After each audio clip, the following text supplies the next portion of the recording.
I have played 200 games of Warzone solos, yes you heard it right, and here's everything that I've learned.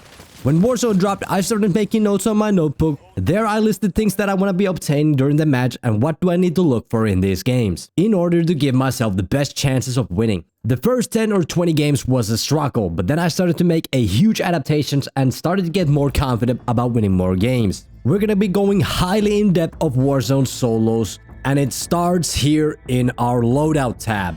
They are trying to eliminate you with gimmicks. They're trying to even out the playing ground, so our job as a player is to minimize the chances of them getting us out of the lobby way too early with the gimmick.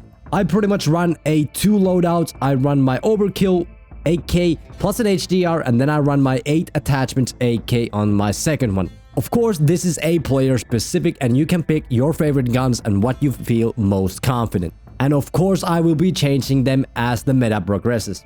I'm quickly flashing my attachments if you guys want to copy these. Hitting your second loadout, of course, is not needed in order to get a win. Just in case you do hit 2 loadouts, it's good to be there. Now moving on into my tacticals, my choice is the smoke grenade, even though they are nerfed version from our previous game versions. I think they're still too good, covering things such as loadout, buy stations, recons, LTVs, rotations, loot in general. Like, they're still too good. But I think in this version, the smoke is there a little bit longer than in our previous versions, so in some endgames, you can just sit in smoke. There was one more thing that I was considering, and that is the shock charge. You can pretty much use them as a mine also. Like, you can set them up. If enemy passes it, their gun will go up and you will be alerted by their gunshots. And of course, you can use them a little bit more aggressively, like in a gunfight, you can throw them down. And using them with mines pretty much means that you have 4 mines set up at all times if you want to. So those are pretty much the 2 things that I was considering. Of course, there's the gas grenade. You can use them aggressively with your gas mask to push buildings if you want to, but I'm barely hitting double digits in a kill apartment, so yeah, I'm fine with 5 kill wins.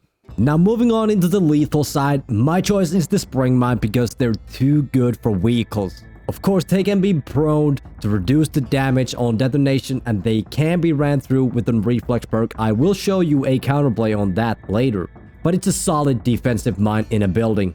Of course, you can use your blast trap if you like them more. They can be thrown into the wall or put into the ceiling. They are famous for their annoying sound when they detonate. Of course, both mines can be thrown out and used kind of like a C4. Like, you can throw them out and you can detonate them by shooting with your primary gun. And the blast radius, I know for a fact, on a spring mine is huge. So if an LTV drives by it and you shoot it, they will take a full damage if they even hit barely that blast radius, because there's no in-between damage values on these ones. It's either max damage or no damage at all. I've definitely exploded my own LTV trying to use them as C4, so be careful on that blast radius. Of course, a fully healed LTV can take 1 spring mine. It will disable it, so be ready for them to jump out of the car because it's disabled. But even if the LTV is hit slightly, 1 mine will explode the whole thing. Oh, and one more thing about the blast traps. I don't know if the detonation timer is shorter on them, because sometimes even though I'm wearing my reflex perk and I hit my buy station, I cannot run away in time. I just get exploded. But in the latest patch, they did nerf. I don't remember if they nerfed spring mine, but they definitely nerfed the blast trap. But sometimes even on zips, yeah, you don't have enough time to run away them, even with the reflex perk. And I will show the little trick later to how to place them down annoyingly. So there you go on the lethals, pick either or, but then we're moving on into the perks. And the first one, reflexes. Once again, reduces the gimmickiest way to get out of the lobby, which are these mines. For me, there really isn't anything worth more than a reflexes here. Maybe scavenger if you're a more aggressive player, but I can hit my restock crate, so I don't even need that. Perk slot number 2, and we're going with the quartermaster. I like the ability to restock my lethals and tacticals, but yeah, if you're more aggressive, then maybe tracker is for you. I know I can't win a game with 0 kills, but I value the restock ability on my smokes and lethals more. Perk number 3 is alertness. Just guarantees almost that there's no one near you. You can drive your LTV near a building and know if someone's in. You can loot it safely, or sometimes in an end game, I just drive my LTV near a building and know almost for sure that there's no one in, so I can go in safely there. And why is it almost? Because cold-blooded counters that.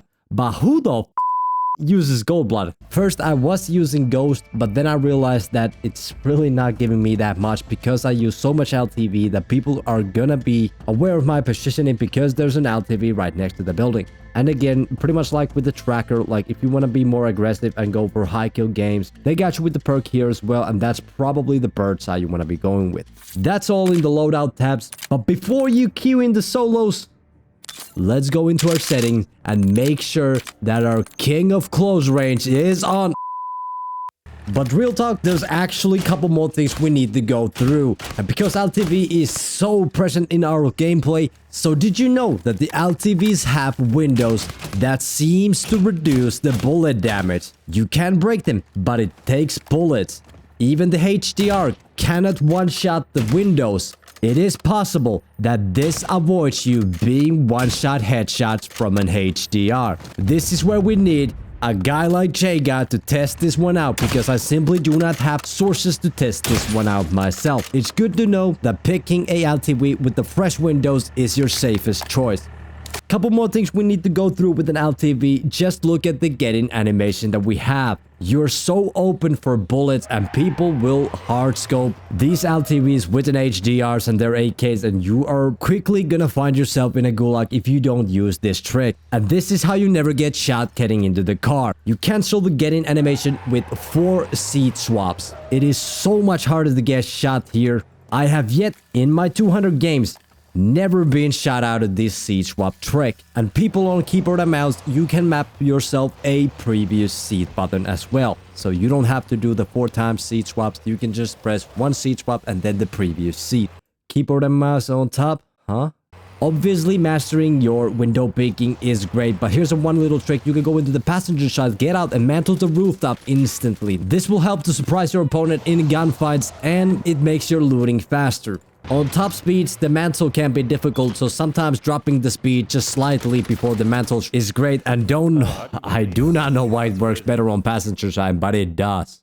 A little bit noteworthy, if you peek out of driver's side, the car will go on with the same speed, and sometimes we on controller have difficult time using the map when we're driving, so this will allow you freely use the map. I can't find a way to reload while peaked. I have to let my magazine completely empty and then the game will automatically reload my gun. If I try to reload, it just kicks me out of the vehicle. But all in all, skill only makes the LTVs more broken. There's a nasty heady on the hood, so you can use the mantle plus slide to the hood, or you can just open the door, get out and use that door as your cover. The point is there's a lot of tricks to use. But I think we're now ready to jump into the actual gameplay. We got our loadout set, it's time to go into the game. Now usually on my runs, I like to land in the bottom left corner, but this time I was mixing up, I was going for the military base. Now usually you want to get out of the plane when the marker hits around 700 meters, depending on the terrain of course. I start this game landing to LTV and working my way to obtaining my gas mask, self-revives, my loadouts, pretty much the basics for the end game. I shot this jump a little bit short, but it's alright. I still make it to the LTV first. Now usually here I try to look into the sky like, is anyone landing with me or is anyone landing near me? Now talking about the obtainables, of course we want to get our basic like our gas mask plus our self-revive. Those are pretty much needed for endgame and winning a game. On the loadout side, of course we want to hit at least one for our perks and our basic guns of choice. But if you're fortunate enough to find enough money or you just happen to get the 5th circle loadout, of course you can hit that for your 8 attachment gun. And this guy almost caught me off guard. I was trying to loot the backside of this hall. I didn't see him land here, so he could have sent us to the gulag, but it's alright, we had no audio on that guy. One thing about these military base hangars, if there's ever a end game here, these ones closer to the forest that has the trees and the wall is always more open to people coming in with foot, because they have all that cover. But the ones on the wide open area, if they're not using vehicles, they're pretty much not coming in on foot. This guy was already here, no big deal. I forgot to load my LMG, but it's no big deal. We can work this guy into the gulag. I'm just using a little bit of an LTV to get myself to the stairs and take this guy out. And this guy drops actually the trophy system. Now let's talk about the trophy system. For some reason, it lasts 8 minutes. And I like to place my trophies in between the spare tire and the LTV, so it's more hidden and it's pretty consistent to get there. People cannot see and they probably cannot even shoot it. Because sometimes snipers like to, if they're not taking the LTV out, they like to shoot my trophy, which is not what I like. But sometimes if they can't shoot the driver, they want to do some kind of damage, and they like to shoot the trophy if it's on top of the car. And if it's on the hood, sometimes it's on the way of getting into the car, because trophies now have the ability to get picked up. So they have the interact pattern. So if it's on your hood and you try to get in, you might get that interact to pick up the trophy rather than get the interact to get into the car. So for consistency's sake, and so that it's not so vulnerable, I like to place them there. And the 8-minute duration is already crazy. You pretty much only have to find 2 trophies in the whole game, and you're good to go. And the buff that it can be picked up is actually super useful. Like sometimes you want to switch your LTVs to a more healthier one, so you can take your used trophy and pick it up and throw it to the new LTV, because the duration is super long. I'm taking it decently slow here. I got my LTV with my trophy, which is a best way to rotate in Verdansk right now. The only downside is that people know where you are when you leave the LTV right next to your building, for example. It gives away your position. That's why I don't really like the ghost that much anymore, and I'd rather run the alertness than ghost. I see these orange crates and I get interested of picking them up, but of course there's a guy on the left building here. So what I'm gonna do is I'm gonna go on top of this right building here. There's actually mine in the upstairs, so I keep that in mind. I only got 1 plate, so I gotta be careful. I'm just gonna play this heady here and see if this guy peeks. I actually spot a guy on the right building.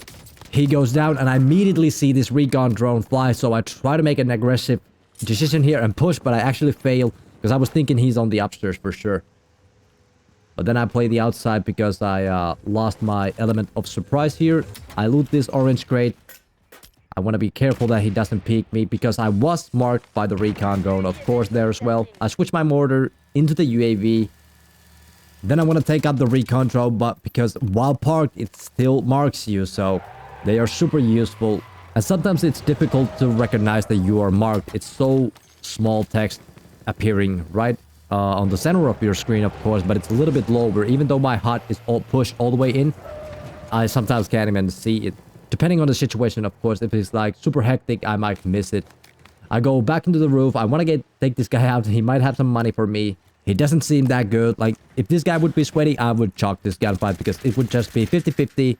And it's not worth the risk. I try to bait this guy overextend. We could play it long and wait the storm to push him out. One thing that is also optional is the plate vest. Of course, having 8+ instead of 5 is super good. And this guy finally peeks and we send him into the gulag with the help of aim assist. The king of close range. Thank you for that. I literally shot only headshots to that guy, so thank you for that. Finally got him out. We started looting more. There's actually another trophy for me. So like I was saying about the plate vest, is always super good, but there's not a really good chances of looting it. You pretty much have to do a scavenger contract to get it. That is a, I think it's 100%. If you finish a scavenger contract, you get a plate vest. So if you see an easy scavenger, there's no one near you, you want to do that rather than doing a recon, maybe the circle is a little bit more obvious where it's gonna end, then I would definitely do that for the plate vest. But like I said, it's not needed, but it's super good because Verdansk doesn't have a lot of plates and not a lot of loot in general, so always having 8 plates instead of 5 is super good. Also, sometimes you can get plate vest from a legendary box. The chances of obtaining one from those are pretty good, especially this coupled with the fact that I usually like to land on the down left corner. In the bunker where the buy station is, there's 2 guaranteed orange or legendary boxes. Sometimes I get even my loading monies for there as well, so I get the loading off rip. And usually there's an LTV too, so that's my favorite spot to land. But I grabbed myself a recon. This ended up being in a building, but even if it would be in a wide open area, this part of the map is not that crowded that I would probably do it with my LTV and my smoke. So you can just smoke it, seat swap, and just look around for people. And you can pretty easily do these recons as well. But I try to avoid like downtown recons, like, or super crowded area where I see gunshots all over the place. But something like this is a perfect recon to do. The gas storm is coming. No one's going to be here on foot. I'm going to use my LTV to rotate, so we get more money and the multiplayer's going. And of course, I'm missing my gas mask and self-revive for the end game. But you pretty much want to have some kind of utility of choice going into the end game. It can be recon drones, boxes, or trophies. It doesn't really matter. Just have something that gives you the better chances of winning the game. And this guy is on this building. I see that he has the sniper, so I immediately, this is one trip, I immediately turn my LTV in such a way that he only can hit the backside of this LTV. There's no shot that he's going to hit the windows, and through the windows actually hit me, so there's no way that he knocks me. See another guy doing a on-foot rotation here. I actually start to make a play on this because there's buy station and a possible couple easy kills here. He got distracted. He went back into the gunshots that he heard from that previous sniper. So I buy myself a loadout here, and there's an LTV rolling up on the minimap. I try to stay aware of that guy as well. Always grab my trophy bag. I can't leave that. So solos definitely play a little different. We do not have the perk test, helos. Not even on the contract side, we don't have most wanted. There's no riot shields. Buildings are much more easier to hold, harder to push. No portable buys. You actually have to value your life. And this guy is super bad spot. The gas storm is pushing him. I make a white child on the left side, changing my position. Should be an easy kill, but I get shot in the back, and I mistime my interact with an LTV. I swear to God, I could have lived this by getting in, changing to the right side of the LTV by seat swap, and then getting out into the cover. And this guy would have not had an angle on me there. Just a replay here. He was posted up in a fire station tower. AKO mount. Yeah. I can't miss an interact there with that LTV. One thing that I want to mention about the solo matches, that it seems to favor the corner of the map. Now, the latest update did open up the drain station and gave us zips on top of the stadium, so it could favor more the middle zones, or they could appear more now. But yes, it seems to go into the corners, and sometimes it's super uphill, near out of bounds, like into the woods. Those can be hard ones. You probably want to have an LTV to third person scout that and have the alertness perk on you. Now, let's quickly talk about the gulag. Now, I usually want to get an audio cue from my opponent, but this gulag specifically, this is what I like to do. I set myself in the middle so that I can barely see both lanes. So if I see any pixels from my opponent crossing these, I'm gonna immediately either use my utility or I'm gonna chow him with the peeker's advantage here. And sometimes recognizing the damage that your utility did is hard, so you can use the health bar on top of the screen to get information about the advantage that you have health-wise after throwing lethal. But there you just saw that strat being executed. It is specific to that gulag, but it's super good, so try it out. Now we're coming back. I want to hit my loadout, and I always want to get my LTV back if it's possible. Now, one more thing about the recon contracts, why I like to value them over the other ones, is knowing the circles. Even if you can do like maybe 1 or 2, knowing that circles 3 to 5 is always gonna help you having consistency in these games, because the less you have to rotate in, the deeper we go into the game, there's gonna be more skillful players, and then there's more chances to die. So even if you can do like maybe 1 or 2 and you just know the couple next zones, you can position yourself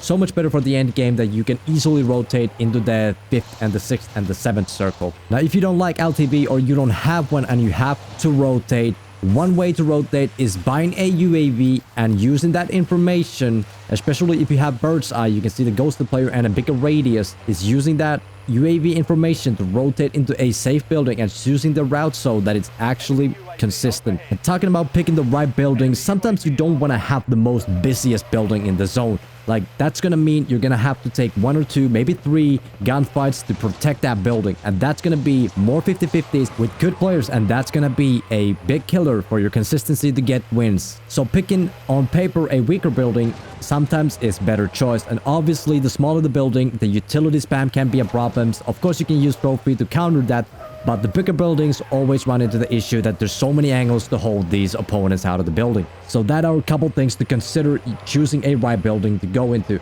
Now, this is a one trick also that you can do. Just throw out your mines out of the LTV, and people usually don't see this coming, and they're gonna drive through them and possibly exploding them or just disabling them. Good trick to eliminate your opponent's LTV. And you don't have to peek out of the window. You can go into the passenger side and throw the mine into the floor, and it'll slip out of the vehicle. They don't even see the animation of you peeking out of the vehicle, and it can come as a real surprise to them to see a sudden mine in front of them. Oh yeah, and one more thing about the building stuff.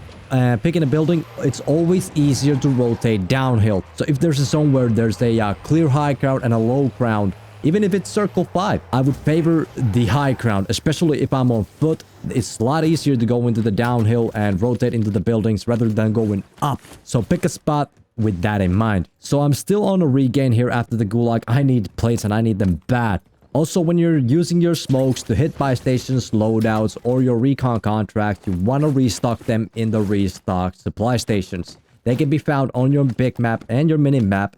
They have this little bullet icon, so visit them to restock your utility. This is super good and useful. You don't have to buy ammunition boxes to get them back or wait your restock to build them. You can obviously hit the restock supply station. One thing that I forgot to talk about in the early game, especially when you land and you don't know where enemies are, one thing you want to look for is open doors. This gives you so much information where your opponent was or landed.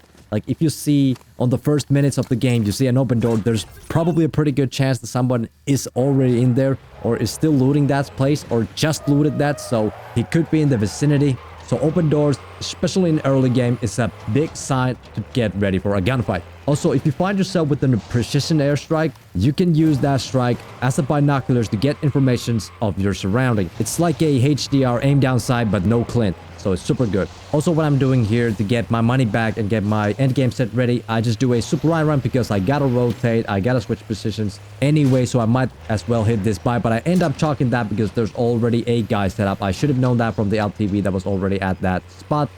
But yeah, I'm not willing to risk my life to get that supply run done. I probably would have been okay just to drive through the buy station, not necessarily to buy stuff from it, but you still get your multipliers and your money if you just drive through it. So I could have done that, but I wasn't willing to do even that. And I'm just keeping this LTV with me all the time, so I already got my trophy on top of it, so I'm good for explosives. And here you can see again, I immediately changed my position. And now that I look at it, using this LTV with this health was a little risky, of course, because when the LTV's health bar reaches below the rear tires, that's when it becomes disabled. And switching seats before getting out always throws off my opponent. So these little things truly give me some consistency in these games. And let's say that was in endgame, even if the LTV exploded, that would have still been a decent cover. Because even after the explosion, the LTV stays there and there's some flames coming out, but they cannot hurt you. So you can actually go and use that LTV as your cover in endgames. And some of the endgames don't have any cover. Have my perks on, and this is where my alertness goes and makes that whooshing noise. That means the enemy is nearby. And holy sh... Blast traps on recons? I was planning to hit that buy station, but no more. I don't have anything to do with that buy stations or that guy. I wouldn't have money for self and a gas mask together, so what I would have done is I would have bought a self-revive, and this is the reason because gas masks are way more common in ground loot. So if I gotta buy one, I'm gonna buy the self-revive. Unless it's like super end game, I'm gonna probably then prioritize the gas mask. But at this point of the match, I would have bought the self-revive and then probably either killed a player with a gas mask or just found it from a crate. One thing about these resupply crates that have this dark blue color, that they restock every 90 seconds, so you can open them 90 seconds later, they are available to be opened again. So if you're in a late game and you don't have a ton of loot, but you got 3 of these crates near you, you're still probably chilling because you can be opening them multiple times before the actual end of the game. And one tip for picking faster contracts while looting is that the contracts also have the icon on them. It shows the elevations, like is it below you or is it above you or in the same level. So just something to keep in mind. I'm still looking at my big map. I want to hit the buy stations. I need my self-revive and the gas mask. Those are 100% needed for the end game. I really do not see winning a game without them. And a lot of the times when picking a spot for the end game and where you want to rotate next is you open your mini-map as soon as the circle pulls. You want to look at the zone. Like, is there a familiar spot for you that you know that has a great spot, like you can hold it down, has a great Hades, for example, and what is like the terrain of that zone? And that's the funny part. Sometimes I'm like, there's no cover, but then I go actually in there and I figure it out on the spot. But that's the beauty of it. It just comes with an experience. As here I spotted this guy on the police station, and that is also comes with an experience. Just even though I'm not centered on the police station, my eyes are still looking on the most likely spot where opponents are camping, and he's definitely a threat for my buy station visit. I do not have the utility or nades to finish that knock, but it's all right. I still managed to get my main goal, which was the self-revive and the gas mask for the end game. I'm pretty confident on my spot right here. I'm pretty center zone, and I don't see big rotations coming in. Now, if I would have not visited the gulag, I would have my gulag turn into money in circle 5. Here my alertness spots enemy nearby, and I immediately set up the defensive mines down. And here's where the counterplay for the reflex burst comes in. You want to set up these mines into a row. That way, when they're running through them, they go past the first one, and that starts the delayed timer. By the time they're passing the another mine, the first one detonates, and that causes the second mine to go off immediately. That way, even with the reflex perk on, they're taking damage from these mines, if not getting down straight up. Yes, they still have the counterplay to hit prone, and that definitely reduces the damage that they're gonna take, but they're gonna be prone there for a while, especially when there's 2 mines. Also, you can counter the reflex by ADSing into a mine, and when they come in, for example, into a room, you can firstly shoot that mine and then go for the actual gunfight. That way, them having a reflex perk that delays the mines doesn't give them the advantage that they expect. Now the restock hits, but I'm not worried about that. I got everything that I need to win this game. One thing about picking contracts in late game, even if you don't have any intent to actually finish them, whether it's a supply run, a recon, or bounty, especially with the bounties, just you picking them up gives you actual information on one guy, and it's always a contract away from other players. But here I'm just playing super patiently. I hear this guy on my next room that I want to go into, and he decides to check me and hit me with an RPG. Nice shots. I just straight to the left because that's where I have my cover, and I just take this guy super easy, and hopefully he has some loot for me. One thing about circles actually closing, this guy actually has the armor satchel for me, so I smoked the loot and I picked that shit up, and he has a ton of money on his body. I don't know what he was doing in that whole game, but he's not here anymore. I'm here. I'm set up nicely. I put my mines down. I'm gonna close this door because I want them to actually come into the room having to open the door, so they don't have any information about this inside of the room, like what's in there waiting for them. But like I was saying about the circles, is when the circles close and new one begins, usually the game gives us a new contract. This way we don't run out of contracts super early in the game, so the game tries to refresh the contract. So if you don't have any contracts near you and the circle closes, check again, you might have some new ones. I'm just waiting for this guy. We know that he's nearby. My alertness perk is going up, and there the mine actually goes off pretty early, but I get information that he's about to chow this door, so I just chow that door with him. One thing about setting up these spring mines is, especially against good players, if you're already having the information about the other guy and then you try to set up the mines, they hear you setting them down. And they're gonna play the gunfight differently, knowing that you have mines down. So if you can, set them up beforehand. But this is a super good spot for me. I'm in a great spot. I got my restock working, my smokes and mines back, and I got decent money. If there's any buy stations we're gonna hit late game, I have the money to hit them.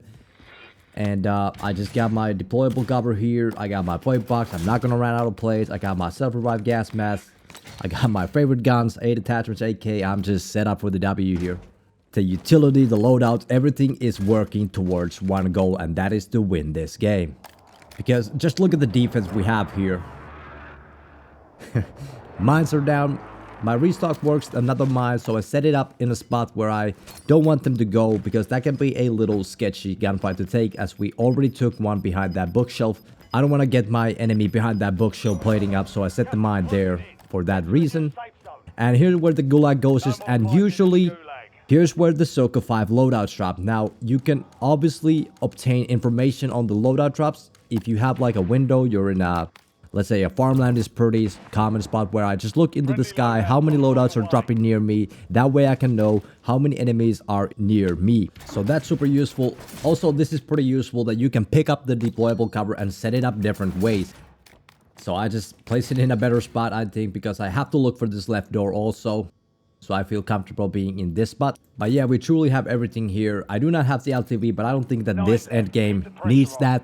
We have a plenty of cover, and I don't see big rotos, like I said previously, coming in. And the lack of strikes or UAV is fine.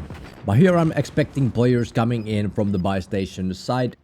I actually could have went in if I wanted to play a little bit more riskier and buy UAVs or something like that, but I don't think I need the UAVs for this match. Sometimes you actually have people driving LTVs near you or in the next building right beside you, so even if sometimes the rock goes, another player is gonna drive his LTV right next to you, and that kind of gives away also your position, because people are gonna be expecting a player around that vicinity and they're gonna pay more attention towards that vehicle. But yeah, I've pretty much covered everything that I want in this match. All the tips and tricks and what you need to pay attention, what the obtainables are to get a win more consistently. So a lot of these end games are just proning down and waiting the zones to pull and playing smart around them. It's a bit too early to start counting the players and the red dots and all the information that you can gather from your minimap. to figure out where everyone is, but you can definitely do that in the late game where there's like 4 or 3 left. You can definitely actually figure out where everyone is in that game just by looking at the player counts and the information that you can have.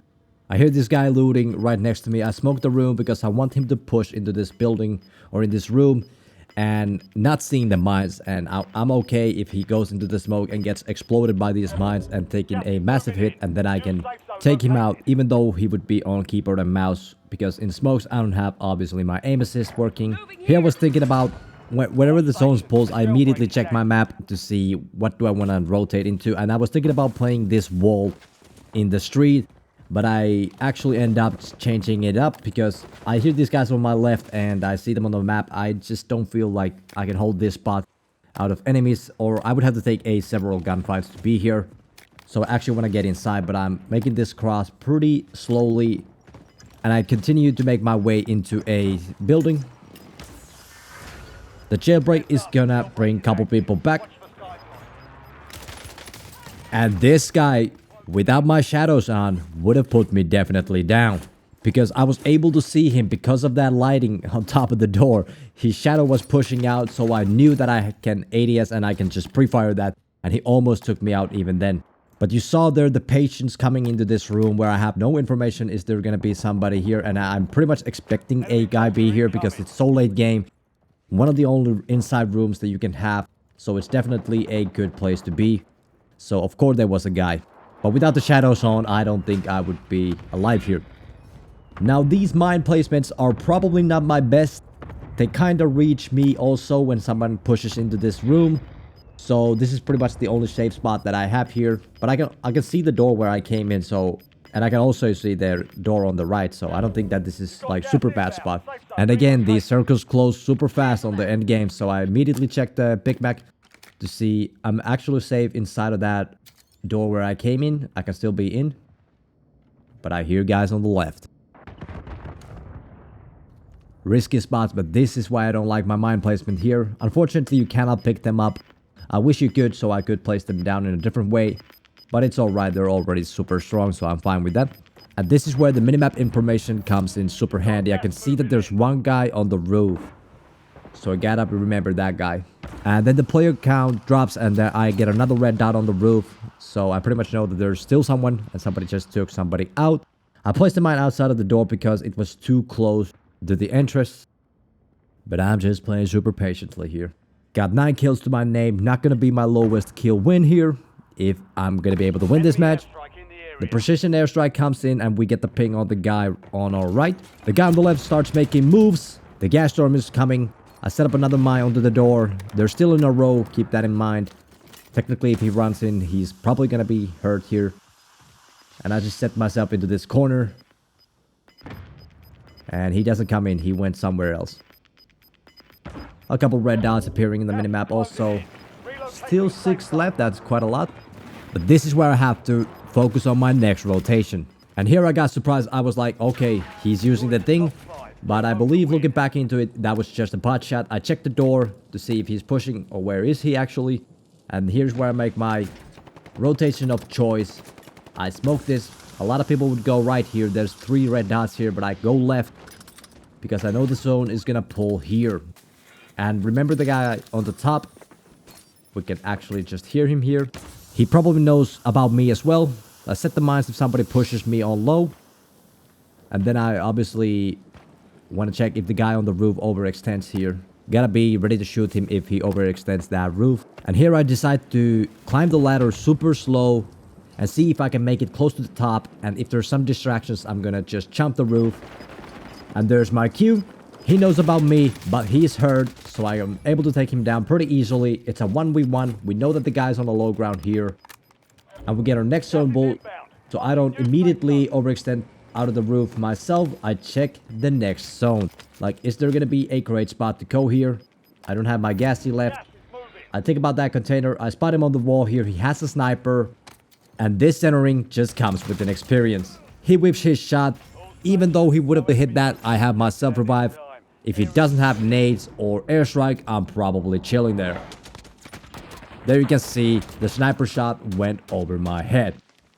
So there you have it, playing A super patiently, obtaining your loadouts, your gas mask, self-revive, your LTV if you want to play with them, the choice of utility, precision strike, cluster, UAVs, what you want to use, and just then setting up yourself for the end game and playing the last rotations smart. And that way you'll find yourself winning more games.